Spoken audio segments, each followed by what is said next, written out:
History. You hated it in school, but love it as an adult. Whether it's movies, books, or documentaries, we seemingly can't get enough of ourselves.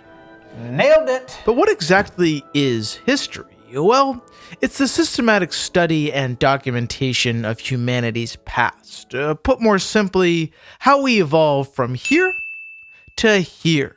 And this practice of learning about the past can be done in many ways. Studying sources, researching documents, digging holes, and my favorite, time traveling.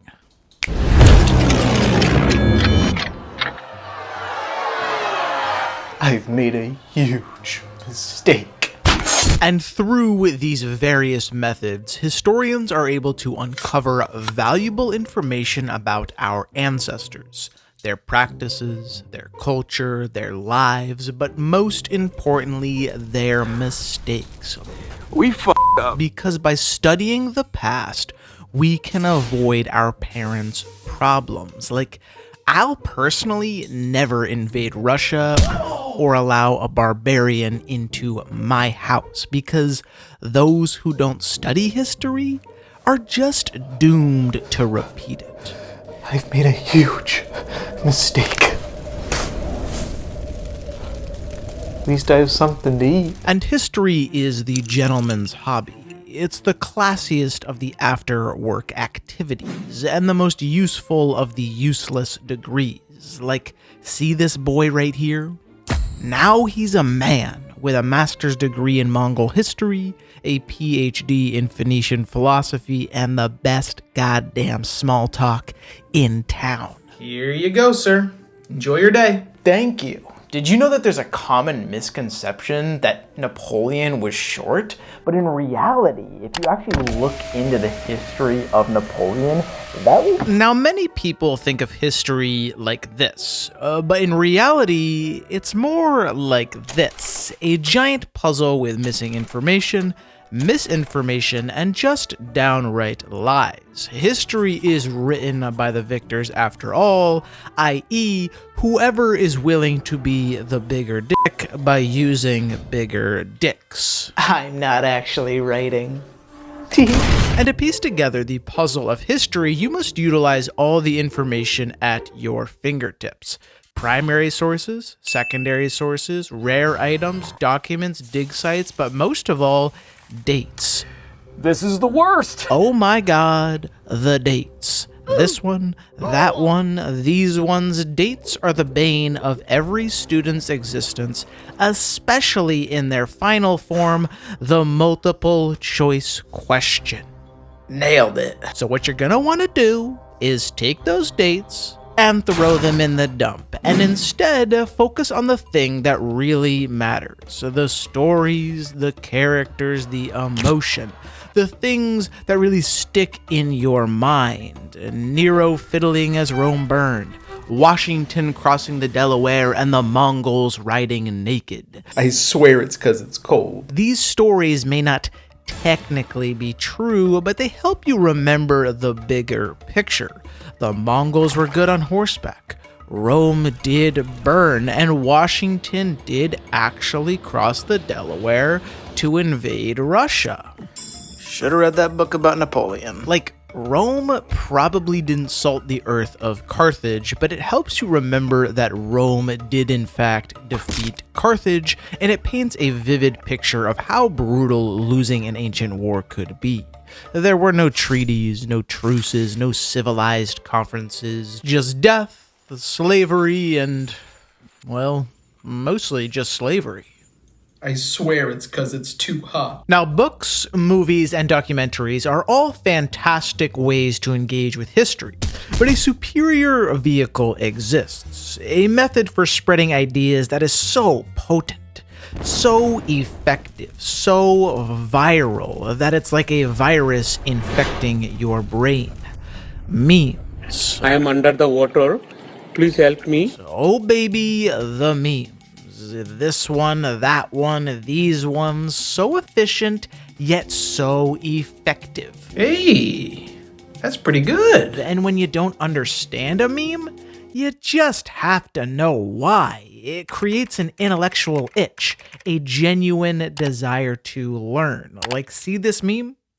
I don't get it, which means now I have to Google it. Bada bing, bada boom, and about 42 hours, 13 YouTube videos, and 16 wikis later, and I now know more about the Salem witch trials than most history teachers, and that is the power of memes.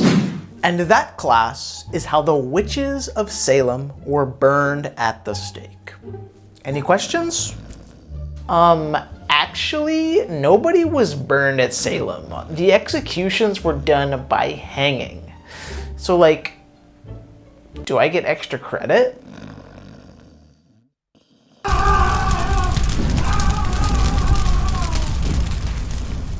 And that, class, is how you burn a witch. So now that we understand the basics, let's cover a little history about history. From cave walls to hieroglyphics, humanity has been recording their stories since we came from that cave. But one man in particular is considered to be the original historian.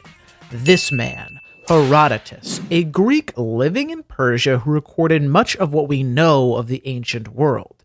The Greco-Persian Wars, the Battle of Thermopylae, and my favorite, the giant ants of India. This can't be real.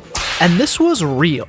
Herodotus claimed there were giant ants living in India. And right here, even with the very first historian, we see the potential dangers in history. Unreliable sources, i.e., some guy in a tavern. You guys hear the news? The Earth is round.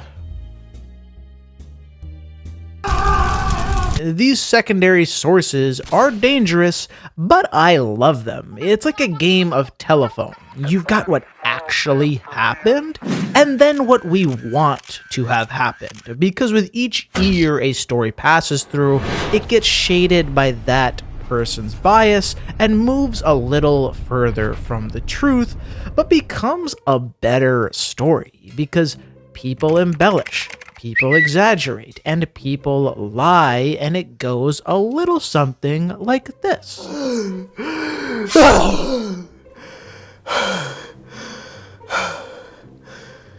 He started it. And these mixed messages often lead historians to disagree about how an event even transpired. The further back we go, the murkier an event becomes. Alexander the Great was buried alive. Andrew Jackson had a pet parrot, and Hitler secretly worshipped Shiva. Now, one of those is a lie which you can't identify, and that's the beauty of history. It's muddy, biased, and unclear, typically written by the winners like Julius Caesar, who made his genocide of the Gauls sound less like butchery and more like philanthropy. And so, class, in 58 BC, Julius Caesar would commit genocide against the Gauls. Wait.